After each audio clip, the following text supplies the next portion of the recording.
Loch Sloy was a Scottish sailing barque that operated between Great Britain and Australia from the late 19th century until 1899. Her name was drawn from Loch Sloy, a freshwater loch which lies to the north of the Burgh of Helensburgh, in the region of Argyll and Bute, Scotland.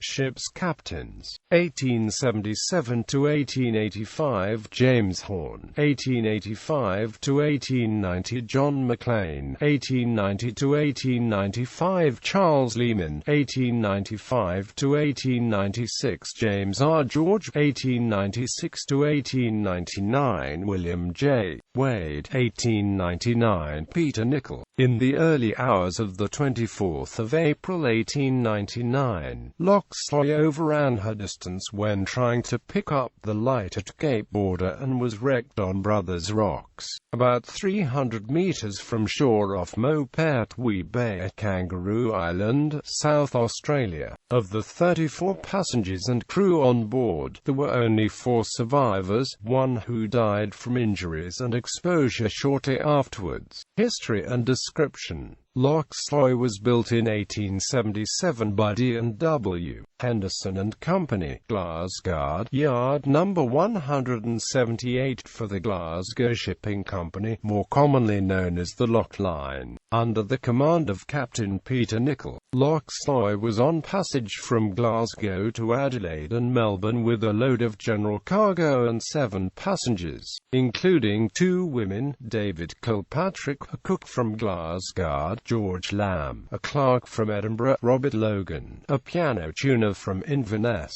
Alexander MacDonald, an engineer from Aberdeen, Captain Osmond Lester and Mrs. Lester of Liverpool, and Rosalind Cartledge. In the early hours of the 24th of April 1899, she met with disaster on the coast of Kangaroo Island at the mouth of the Investigator Strait, South Australia. The ship overran her distance when trying to pick up the light at Cape Border. She was too close inshore and the light was hidden by the cliffs between Cape Bedout and Cape Coady. In the darkness of the morning she ran full onto a reef 300 yards from shore to the north of the Casuariana Islets in Maupertuis Bay. A crew and passengers took refuge in the rigging, but one by one the masts broke and went over the side and the men were hurled into the breakers. There was little opportunity for her crew to save themselves. The ship had struck well offshore and only 4 men reached it, a passenger, 2 able seamen and an apprentice. None of the survivors remembered how they actually got to shore. They heard the crash of the masts, and then felt the wreckage bumping them about in the surf.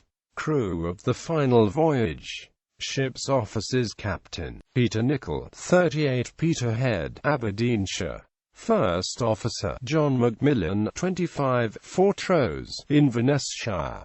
Second Officer Geoffrey J. Twydale, 24, Glentham, Lincoln, England. Third Officer Thomas Allen Cleland, 21, Blytheswood, Glasgow, Lanarkshire. Ship's specialists: Carpenter Hugh McBride, 25, Greenock, Renfrewshire. Sailmaker Robert Burney, 22, Amoy, China. Chief Steward William M. Harding, 48, Gloucestershire, England. Second Steward John A. Brown, 26, Liverpool. Cook John Chisholm, 34, Inverness. 5 apprentices: William Willie John Simpson, 19, Aberdeen, Aberdeenshire. George W. Uden, 19, Dover, Kent, England. Thomas H. Leach, 18, Hull, Yorkshire, England. Robert N. Milligan, 16, Portobello, Midlothian. Frederick William Lyons, 20, Baymount, Sligo. Able seaman Peter Cleland Ab, 24, Bodwell, Lanarkshire. John Buchanan Ab, 35, UIG, Rossshire. John Finlayson Ab, 29, Inverness. Johann John Olsen Ab, 35, Gothenburg, Sweden. Paul Blasnowski Ab, 38, Danzig, West Preussen, Germany. John Terry Ab, 38, Ramsgate, Kent, England. William Mitchell Ab, 47, Caldugate, Carlisle. Duncan Macmillan ab. 22 Dundee, Forfar, George Caclard ab. 38 Rouen, France. Bernard Stern ab. 25 Poland, Germany. Ordinary Seaman Archibald Archie Martin OS 19 Govan, Lanarkshire. Robert John Haddo Smith OS 27 Haddington, East Lothian. William Paddy Cummings OS Deckboy, Ireland.